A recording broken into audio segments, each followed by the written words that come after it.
supporting public corporations, but quasi-independent state agencies. A big part of what we do is we provide statewide financing for multifamily complexes and single-family homes with loan options, as it says there. We run weatherization assistance program for the states. We run public housing. We have a number of energy programs. Our planning department does a lot of grant programs for multifamily, senior, assisted housing. So we do a lot across a lot of different sectors of Alaska, mostly related to residential housing. So today, no, maybe.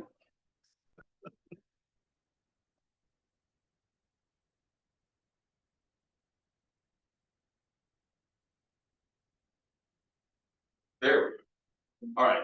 So this is the kind of a list of the programs I wanted to talk about today, kind of in order. I do want to kind of deal with the elephant in the room. That's why I went through this and kind of listed where the financing is coming from. The ones you see that are Department of Energy or Environmental Protection Agency, that's all IRA, Inflation Reduction Act funding. There was a moratorium put on spending for that for 90 days by executive order last week. So what does that mean for timeframes? Honestly, no one really knows right now. This is a slightly different talk than I would have given a week ago or a month ago. So I'll go into that a little bit as we go through, but if you have questions about that, come find me after, and very willing to talk about that kind of outside this. So just kind of wanted to start with that caveat right off the front. The first thing I wanted to do, and this kind of lays the ground for everything, this is a new sort of like landing page we did, alaskahousingenergy.us. That's where you're going to find information on all these programs, sort of separate from AHFC.us, which will link to this. But this is where you're going to go for the DOE Energy Rebate Program, Solar for All, New Home Construction Rebate. This is all going to be here. You can sign up for information, contact information. So this, we just launched this a couple weeks ago. So it's going to get continually filled out with more information as we go along.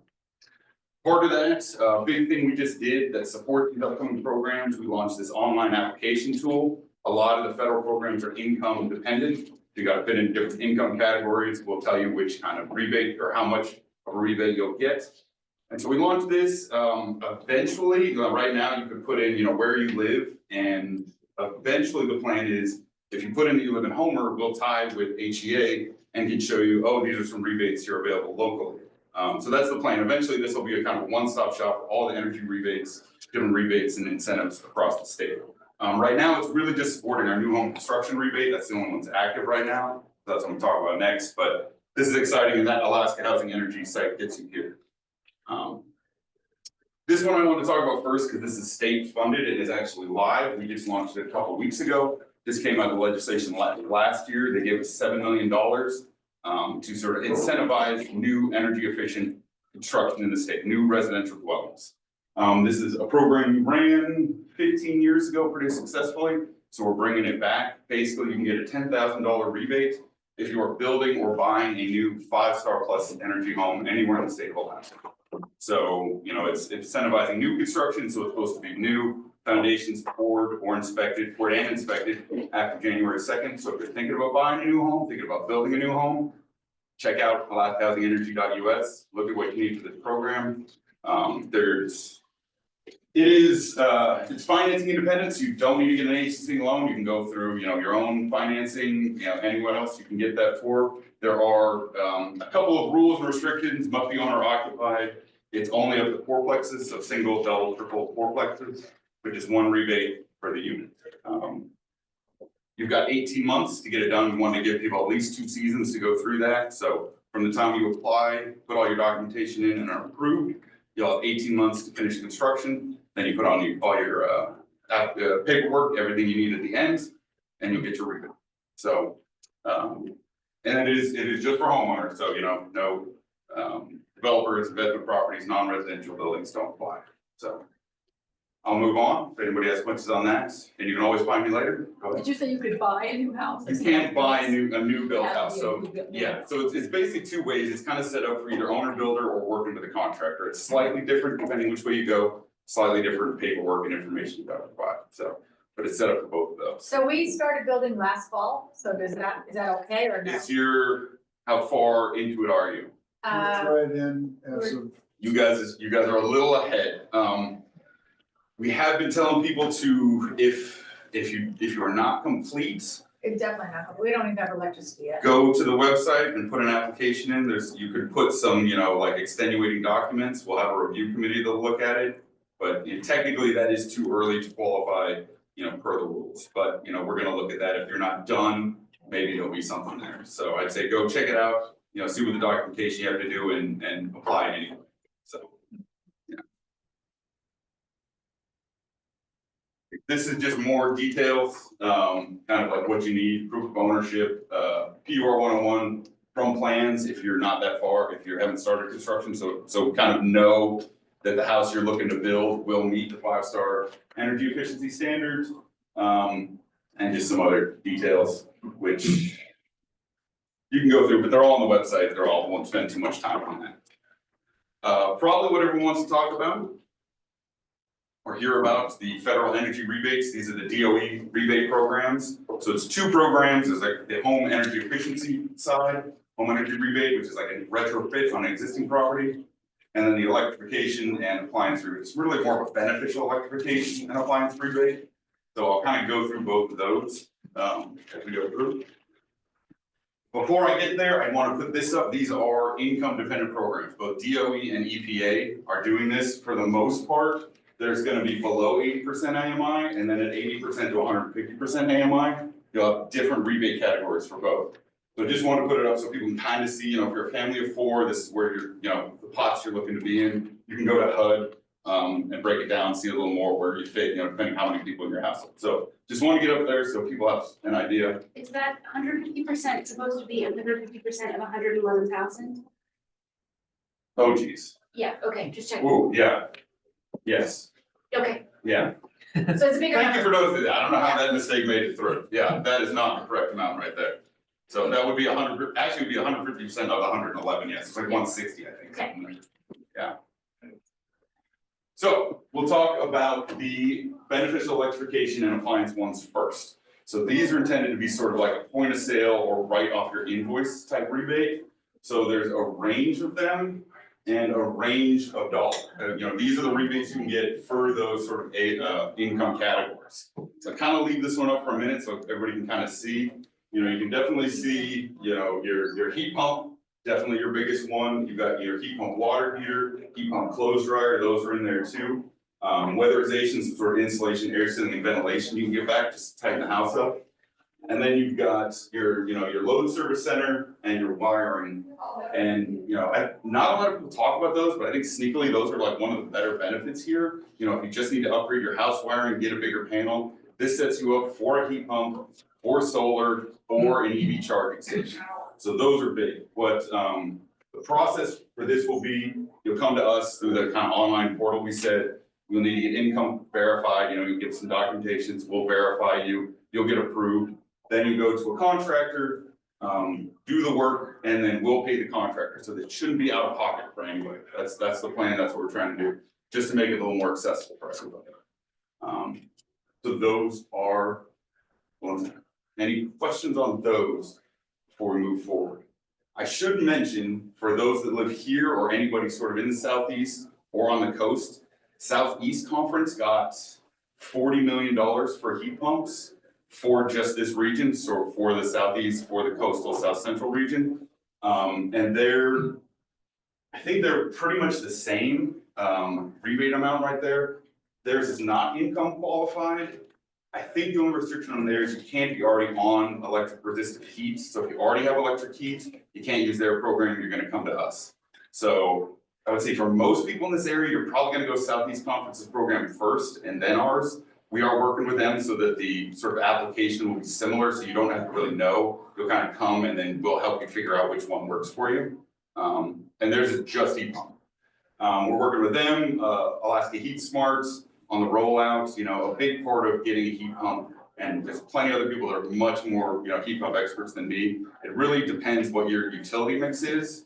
So, how much you pay for electricity, how much you pay for gas, and making sure that makes sense with heat pump. Because, you are, when the temperature drops, you're gonna use more electricity to make that warm air. So these are the ones, those are the ones. So HE mentioned, I talked with HE and they said that you have to show though that this will be cost effective, like, So we're not making that a requirement that it has to be cost effective. We want people to know because obviously, cooking like gas is a thing. What is that gonna look like in a couple of years? People may wanna get ahead of that and get a heat pump, even though right now it may not pencil out. So we're working on with Heat Smart, because they have done a lot of work in the heat pump assessment, is providing something so people can know what they're looking at, so they can see how much the cost is really gonna be. They're not surprised what the cost will be for their utilities when they change. So, but that won't be necessarily a requirement, but it'll be a part of it. So the other side, the home efficiency rebate program, or home energy rebate program, did anyone go through the state home energy rebate program from 2008 to 2018 that AHFC did? So some people know. So this is kind of similar to that. It's a little different in that the base of this program is you get a home energy assessment, you get a rating for your house that will tell you, like how energy efficient your house is, give you a list of improvements. You go do those improvements, you get a post rating, final rating to verify those improvements work, that your energy efficiency to your house was improved, and then depending on how much savings you achieve, where you fit in the income, then you can get a variety of rebates based on that. We have asked if you look, one of the big problems from the state one, the previous one to this one, we allowed a lot of DIY stuff. People could do a lot of this themselves.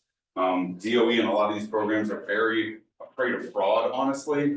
And one of the things is all of this has to be done by a contractor.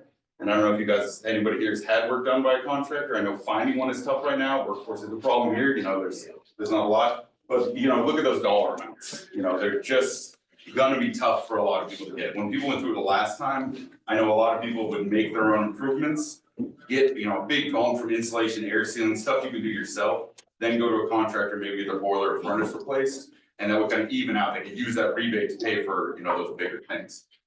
This one is all through contractors. Some of the things we are working with DOE through, and one of the reasons we're not closer to launch than we would really like to be, is getting some of these LMI ones increased. So if you hit 30%, which is hard to achieve, you can get 8,000 instead of 4,000. We're also working with weatherization assistance providers who work through across the state to try to tie this in. So for low income folks, that under 80% that would struggle to front these costs for months at a time that it would take, that they can go through the weatherization program, and then they don't have that upfront burden. So that's really, so two of the big things we're working on. There's a lot of smaller things. AKWarm, which is our home energy rating system, we've used, I think we created it in like 92, and we've been updating it. We had to get that BPI 2400 certified, which we had to deal with a lot of cooling issues that have not really we've never really worried about in Alaska, but we had to get that certified by DOE, so we're in that process. But same as the other one, this will be similar. You go to the online application, put your documents in, get income qualified, then you'll get approved to enter, contact a rater will come and do an assessment of your house. They'll give you the list of improvements, you can kind of go through that, make your improvements, and then you get your rebate. So that's this one. Any questions on either of those at this point? that 20 to 35%, is that, what is that based on, It's mostly on the CO2 usage of the house. It's a complicated formula of your insulation, air tightness, all that sort of stuff, efficiency of your heating system. But basically you come through ours. Ours is on a point scale right now. The way it ran last time is, we have a 6-star plus list. I don't think it was 6-star plus back then, but basically you got a certain amount every time you moved up a star rating or half-star rating. This is, percentage, which we just have to translate it from the star model to percentage model, to get there. But 35% is hard to achieve, I'll be honest. We went through the information last time, it was tough. It's a lot of money to get 35%, especially if you're on a relatively newish or newer house. So that's that one. The appliances, can you buy those yourself or? So we're working on that. That might be slightly behind the contractor rollout, just because, working with the big box stores, I think Lowe's has been pretty good. But, working through how that would work, because you would need approval from us to take to them to buy it, and then we would pay them. It might be that if you do buy it yourself, we might need some sort of proof of install and then we pay you, that you get paid back. So it might not be like that point of sale if you go retail. Right. Just because that's difficult to manage with all the different retailers, everywhere you might be, or if you order it, if you bring it in from Seattle, how's that work? So it might be that if you go that way retail, that you just have to provide us proof it was installed and then you get the checks. You'd have to carry it for a little while. Okay. So, So you would have to have a contractor install it too? that's the way the guidelines all written right now, which like an induction stove, I mean, I guess that here is different, like in Anchorage, you could buy it at Lowe's and then they'll, send their guy out for $100, which is easier. But, that's Anchorage, Fairbanks, and outside of that, that's not really an option for most people. So that's what we're trying to work with DOE on, how can we make these programs easier for most Alaskans? Or at least, the Alaskans outside of Anchorage, so. A question. Yeah, We have a house that we've, a five-star rating. mhm. Okay, now you say it's a 6-star rating. What is that in comparison to what we had? To the 5-star. Yeah, 5-star plus. So if you get, the closer you get to 6-star or 6-star plus, you're kind of getting into like, almost like net zero. I have to look at the rating to really give you, sorry, it's a little complicated. As building codes have kind of gotten better and we're kind of updating building codes, do you know when yours was rated or when it was done? Years ago? Yes. Years ago, so a 5-star may now be like a 4.5 currently rated. I mean, it's still as good as it was then. It's just, it's got the, the energy efficiency standards get a little bit better, with new code cycles. And so, I think it is like a 5-star plus from 15 years ago is basically a 5-star now. So it's just gotten a little bit better, a little, air changes, insulation, ventilation, that kind of stuff. We still don't count renewables in that. If you have renewables, that doesn't affect your rating. So I don't know if that really answers your We have question. 48 inches of insulation in our ceiling Yeah, and 12 inches of, it's kind of like cotton batting, mhm. with, trusses, 12-inch trusses that are filled with the insulation, so the Okay. You walls. should be good on the insulation. It's only a 5-star, but there may be other reasons. I have to look at it to really tell you anything more specific. Yeah, this is, the insulation is a spray-in insulation. It's not foam. Yeah, It's like a cotton bat. Yeah, with yeah. glue in it, and Yeah. it glues to the sides of the walls with elastic trusses. So well, if you've got, we can talk after if you've got more specific questions, so okay. find me out, yeah. So then, Solar for All, this is an EPA program, Environmental Protection Agency. This one we're working with, AEA went in under the state, so we're partnered with them on the state tranche of funds. And then there's also a tribal tranche of funds, that Tanai Chiefs Conference is the main, AHFC and us are supporting there. So we're on both sides. Both of them went in for $100 million each, and we got $62.5 million for the state for each one, so it's $120 million combined. AEA is focusing on community rural solar, in rural communities, villages. TCC and AHFC are similar. So we took the residential rooftop solar. So what that is primarily is providing access for low to moderate income folks to the benefits of rooftop solar. So what it is, read all that. Basically, what we're looking at is something around a 4 kW system, because per the rules, you have to do about a 20% savings to everybody, and talking to installers, that seems to work, will work for most people through Alaska. We're still working on the details. NREL has a lot of the technical assistance money, National Renewable Energy Laboratory based in Fairbanks. They got a good chunk of money from EPA to help with the technical assistance. We haven't really been able to engage with them because they haven't got the go ahead with EPA. But that'll help us sort of define the exact parameters and specifications for each system. But basically, the intent, the point is that low to moderate income folks will get a rebate for a solar install on their roof at around 4 kW to give them about 20% energy savings. The exact dollar amount in that is kind of changing. This program has both Build America, Buy America, and Davis-Bacon requirements, which is going to increase the cost of both of those. So originally the plan was it would be, fully covered.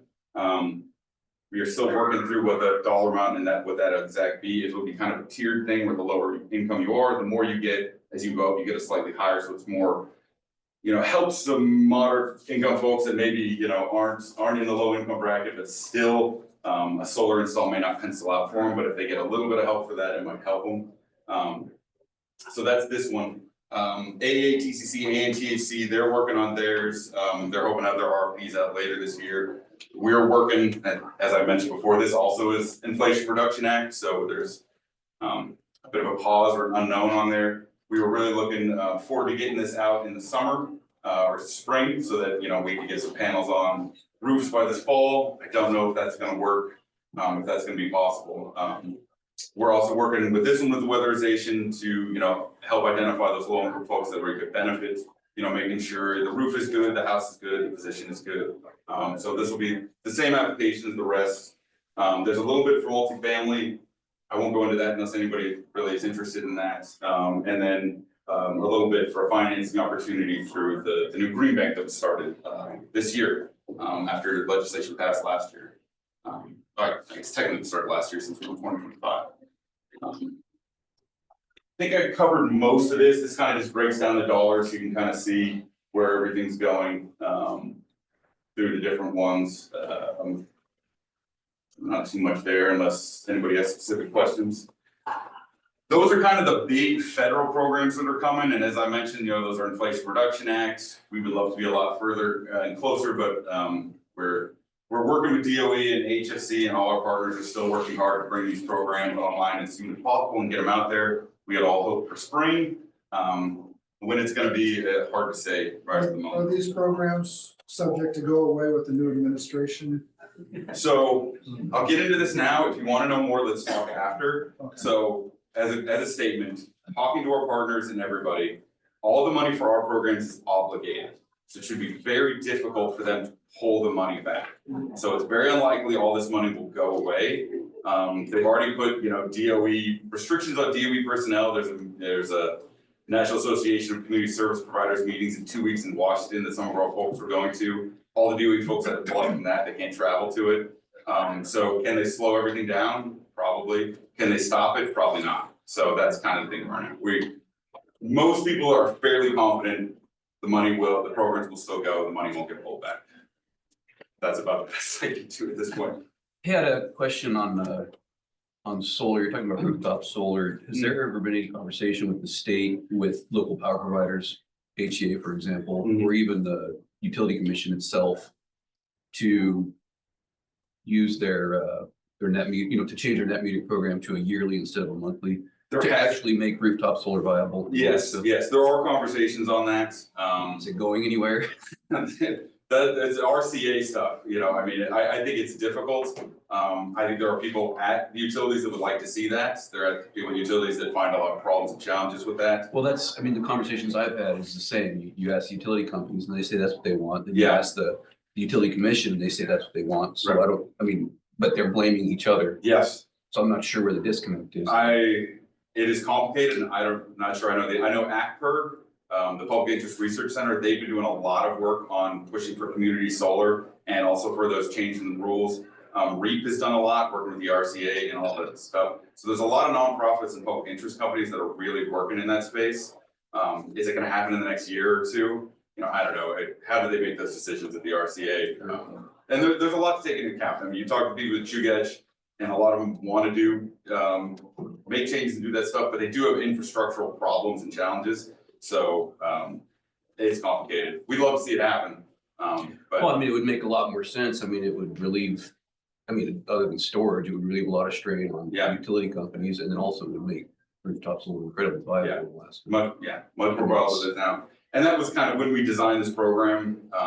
There were a lot of other things we could do, and we kind of looked at the current landscape. It was like, well, what could we do that would benefit now? If nothing changes, we want our program to work. So that's kind of why we designed it the way we did, just to help people with the money that we have in the environment we have now. If things change, we can adjust the program through EPA. So if the sort of regulatory environment changes, we may look at doing things differently. So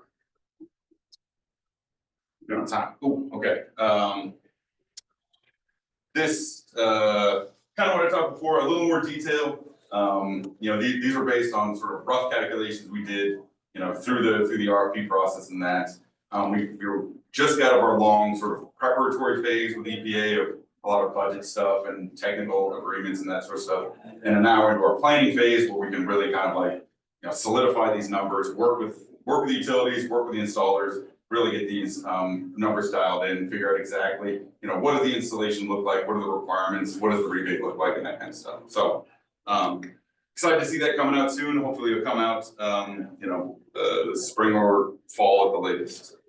I threw this one in, kind of an interest to you guys, because I don't think Homer is technically an authority having jurisdiction. Alaska does not have a statewide building code. AHFC does our own building code for property we finance, but other than that, it's kind of a patchwork around the state of different municipalities and jurisdictions and how they do it. So we got a program with DOE to build sort of a framework for responsive code development, which is a fancy word. Basically want to do is a framework for any community that either wants to update their building codes or adopt new building codes. Somehow we can be supportive of that so we can help them through the process. We're currently, AHFC on 2018, we're entering into a review cycle of whether we're going to adopt 21, 24. Anchorage is doing the same. We've had good interest. I think Valdez and some of the other more southeast cities have been interested. So this is going on. It may affect you guys more, just kind of information that's going on. Might be something for the future. At this one, I've got kind of out of the direct rebate part, and now I'm just kind of like general energy efficiency and energy financing through the state. So I don't know if anybody knew, last year, after multiple years, the legislative, per the governor, approved a green bank for Alaska. So we got that set up. We stood up as the Alaska Sustainable Energy Corporation. It's a subsidiary of AHFC. It was funded for funded for administrative and operational purposes, but the state didn't give it any actual funding for programs. So Melanie Lucas Conwell came on board. She's running that, and she is pounding the street right now to find programs and financing to bring to Alaska, kind of working in that public-private partnership space. So brand new company. I don't even think they have a logo yet, but that's exciting. That'll hopefully bring a lot of projects and energy to the state. There was a lot. Once again, through the IRA, there was a lot of money for green banks across. So she's been working on that and trying to bring that money to Alaska. So that'll keep going. Hopefully more news of that, as things go. I'm sorry, what is a green bank? Oh, excellent question. So a green bank is a bit of a nebulous term, but it's basically a financial institution that works in the green energy space. They can do a lot of different things, loan loss reserves, actual loans, financing. Some of them are fully state funded, like they'll be on some sort of like utility tax and they'll fund them. Some of them are very specific. They just do like a solar program. Connecticut Green Bank is one of the biggest ones. They do a bunch of stuff. I think Philadelphia has its own. So it's sort of, and which is kind of the interesting thing is you have, a green bank which is allowed to do, green energy financing, but what does that mean exactly? So it means a lot, and the biggest reason to do this as opposed to running that through AHFC is we have a lot, because we do a lot in the mortgage space. We are, a mortgage company. We have a lot of financial rules we have to adhere to, and a green bank doesn't quite have those. So they're allowed to do, I'm going to say it's not risky, but it's a lot of technical terms that as not a mortgage person, I don't know. But they can do programs that like a traditional mortgage or credit union couldn't do. So there are a lot of stuff like that. CPACE was a program in Anchorage that Melanie ran. That may come here. It may not. It's unsure at the moment, but that's exciting. But not a lot for that as she's out there trying to find programs. And I just put this on here because this is kind of a little thing she wanted me to include. If anybody has thoughts or things they'd like to see, there's a little thing there. She's definitely out in the street right now and coming up with ideas and everything. And that was, if going back to Solar for All, that's why we had that 2 million set aside that may go to Green Bank, go to ASEC for financing for folks that may not be low income, middle or high that can't get the rebate, but may have some more generous financing terms for that. So, I get to wrap up here. So just a quick plug, our energy efficiency now, it's training. We held it before COVID, it kind of went away. It's coming back. It's in February in Anchorage. A lot of different sessions for architects, engineers, real estate appraisers, building owners, managers, energy raters. So we're doing that, the 10th, the 11th and 12th, in Anchorage, so just a quick plug there. As well as sort of the agenda for it. If anybody's gonna be in Anchorage or knows anybody in Anchorage that's interested in any of the topics there, we got some heat pump talk, everybody's very excited. A lot of energy in heat space right now, both for sort of, for raters, for contractors, the real estate stuff, but yeah, so that's what we got coming up. And that got us to the end, so now we have plenty of time for questions if anybody wants to ask questions. Any of this stuff, and I can go back on the slides if there's anything anyone wants to cover, or we just have. I got another question, back on the solar there. You were saying that it's not included in, your energy rating, renewables aren't. What's the reason behind that? So that's a decision that was made a while ago and it's been held to, that basically. The intent was that the house itself is energy efficient, you're building an energy efficient space before you put any add-ons of the heat of. Solar, you do count a heat pump as your heating system, but solar you can always take off. And so then you don't want to include that in the rating of the house if it can then be removed. We have had some discussions on changing that, so it's something we're gonna look at, or at least an add or a modifier, but Yeah, I mean, I'd be interested in AHFC's loans based off of a rating of a house, whether, it's 5-star plus Mhm. without renewables, 6-star with. Yeah, If there's gonna be, if there's a So- added benefit to that. as a quick aside, we were just looking at one the other day. Somebody put it in and he's basically building like or trying to build a net zero house, so zero energy, in all solar, all self-generated. But because he used a heat pump, because it's in Anchorage where heat pumps aren't as efficient as they are in other spaces, you take his solar off and it's like a 4.5-star house. And then, but if you count the solar in, it's like 6-star plus, it's like, totally there. And so that was one of the things was like, we need to look at this, especially with heat pumps becoming more prominent and the interplay between, if you have solar and a heat pump, it really does change how that interplays. So that is something we're gonna look at, so, yeah. I think you mentioned this, but is there a dollar limit on the Southeast Conference heat pump program? I believe there's this 4,000 and 8,500. So, They've got a table. Depending, yeah, and was it 4,000? the same thing, so I think it's 4,000 if you're in that 80 to 150 AMI and 8,500 if you're below that, 0 to 80%. So similar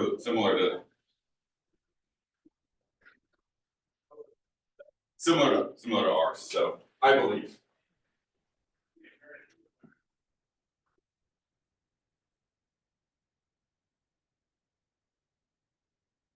Any other questions? Don't want to wrap up too So early. it seems like you have to be 5-star plus to even take advantage of all these. No.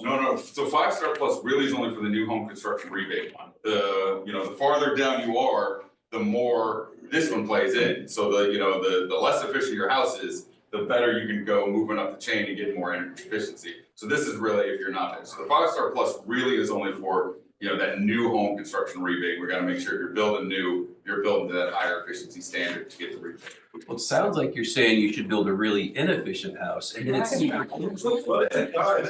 gotta start running the game, so you can get, 14,000 out of this one, is that worth, losing the 10, and so, but if you are building new, these are available to new homes, so if you are building a new home, you can get a credit for a heat pump, or a heat pump water heater, heat pump clothes dryer. I'm not sure how you work the wiring and the service panel into that, or the weatherization. But some of the appliance ones are available if you are building a new home. And that's even homes that are in construction right now for Yeah. before January 1st. Yeah, for this one, yeah, for sure. But it has to be installed by a contractor. Or they're not We- sure.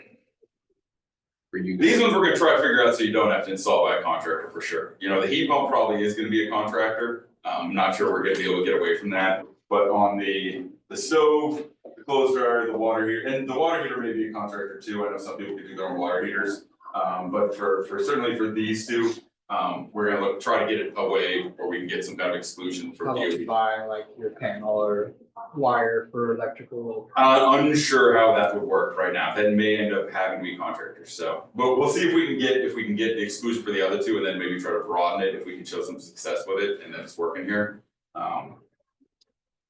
So on the all-in solar program, do you already have to have your house built? For the Solar for All program? Yeah, solar for all, excuse me, yeah. Mm, So you had a screen up there and you were talking about, that. I'm not sure which one it was, but it basically sounded, yeah, so basically, so while we're doing this, since we're building, we wanna put solar in.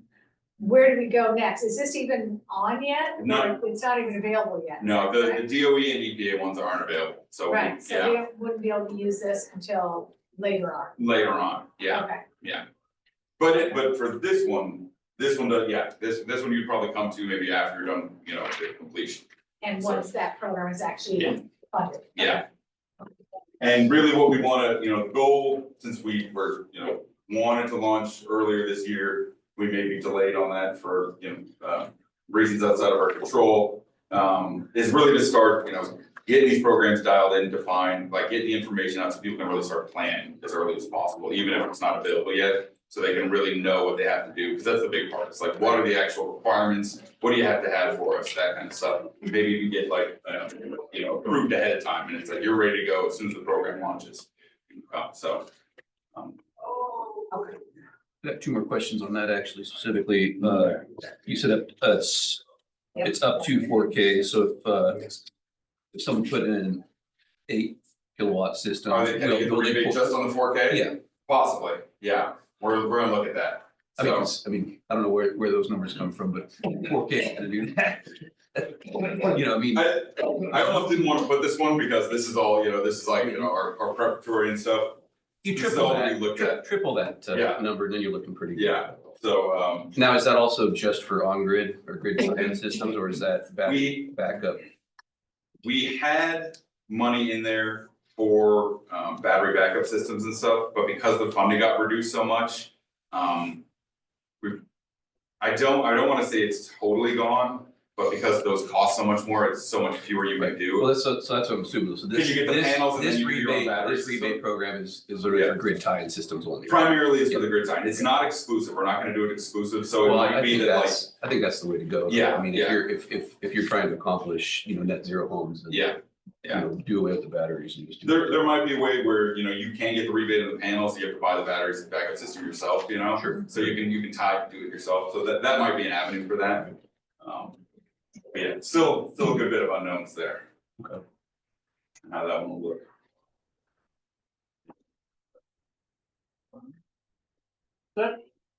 Ethan, thanks so Yeah, much. I'll be at the table, if you got any more questions or anything, come find me, come talk to me, appreciate it, thanks for taking the time.